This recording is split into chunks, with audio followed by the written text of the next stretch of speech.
This is the DJI Osmo Nano, the smallest action camera that I've ever used. And in this video, I'm going to be reviewing the DJI Nano, and not as a tech YouTuber, simply reading specs off a sheet. I've used it in the gym, on runs, and in all other kinds of chaos, and it's safe to say that this thing surprised me. And for the record, I bought this with my own money, so this isn't a sponsored video. And by the end, you'll know who it's perfect for, who should avoid it, and if it goes up in a fiery, overheating cloud of smoke like every other YouTuber seems to think.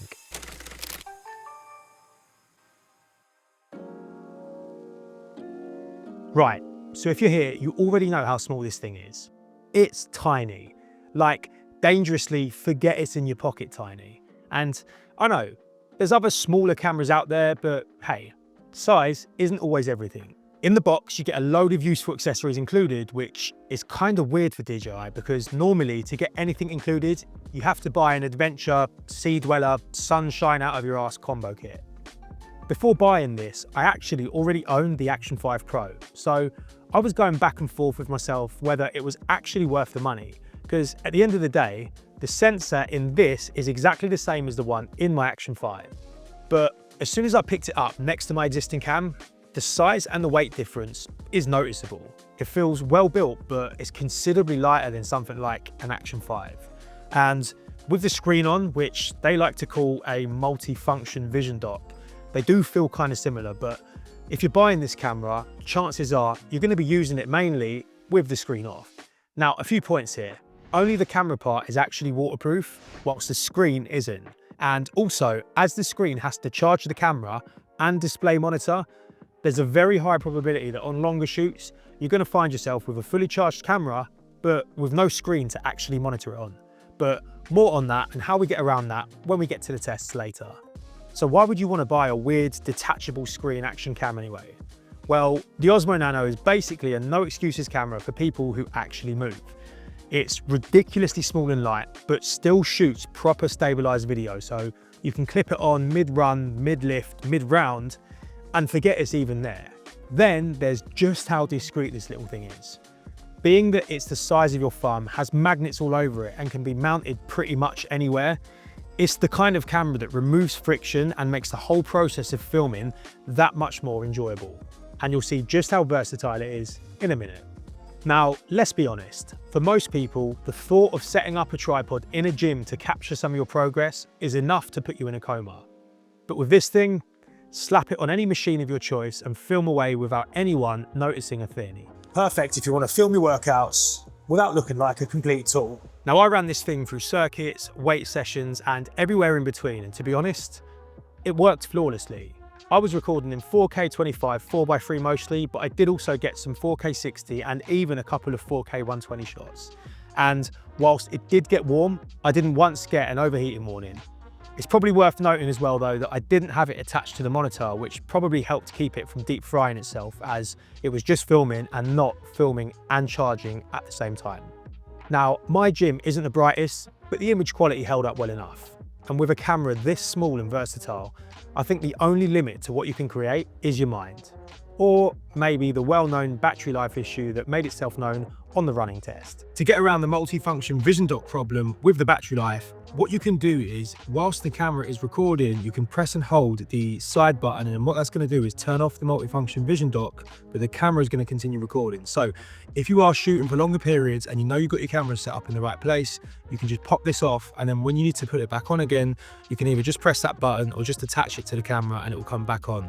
So that's one way that you can save the battery life if you're on longer shoots. So if you've been watching my channel for more than 5 minutes, you'll know that I recently bought an Apple Watch because it enabled me to go for runs without things slapping about in my pockets. And whilst I did use my Action 5 initially for a few runs, as someone with the patience of an angry toddler, that got old pretty quick.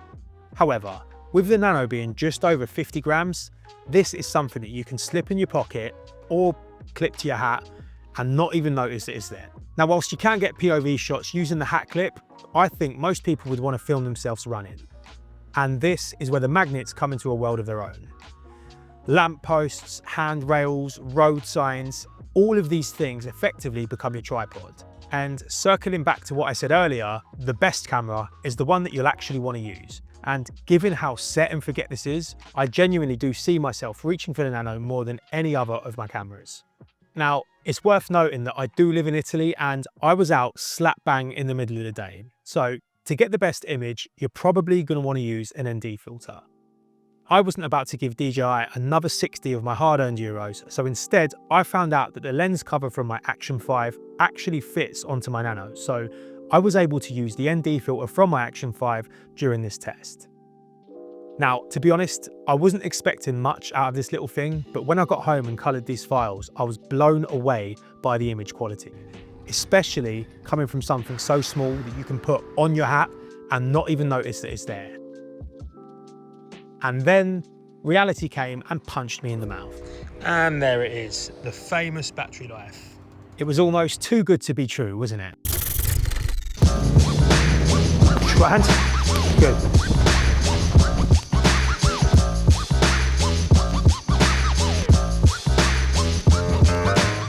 The perfect camera for athletes, coaches, and gym goers alike. But here's the thing.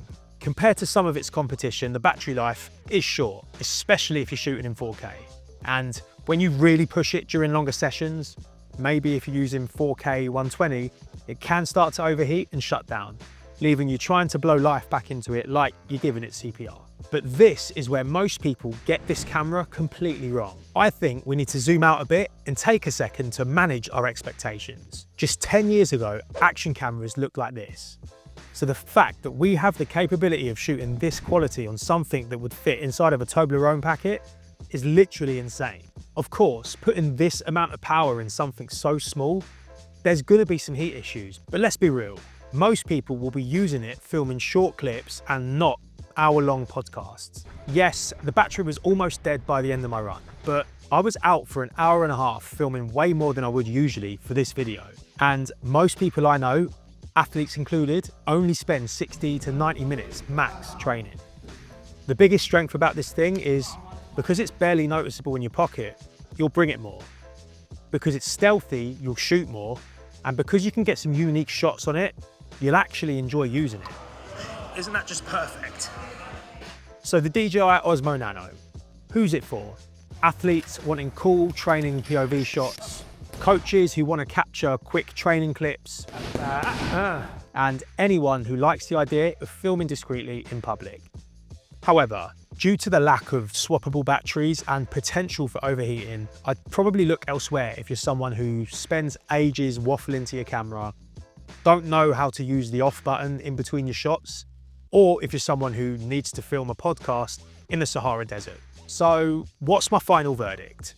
If you're someone who likes to bore everyone to death by filming every rep of every set in your bodybuilding workouts, then you're probably better off with an Action 5 or a Pocket 3.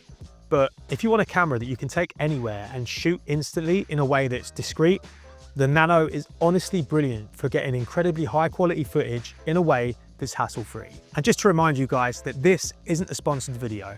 However, if you are looking for a camera that you can just chuck in your gym bag, set up easily and capture footage of you training in a way that's discreet, genuinely, this is a super hard camera to beat. So yeah, apologies to your bank account if you were on the fence, but now are considering going out and buying one. And if you've got any questions, or maybe do own one of these and had some overheating problems, I'd love to hear about it in the comments. If you found this video useful, don't forget to hit that like button. And if you want more real world tests and not geek tech reviews, make sure you hit that subscribe button. Thanks for watching, and I'll see you in the next one.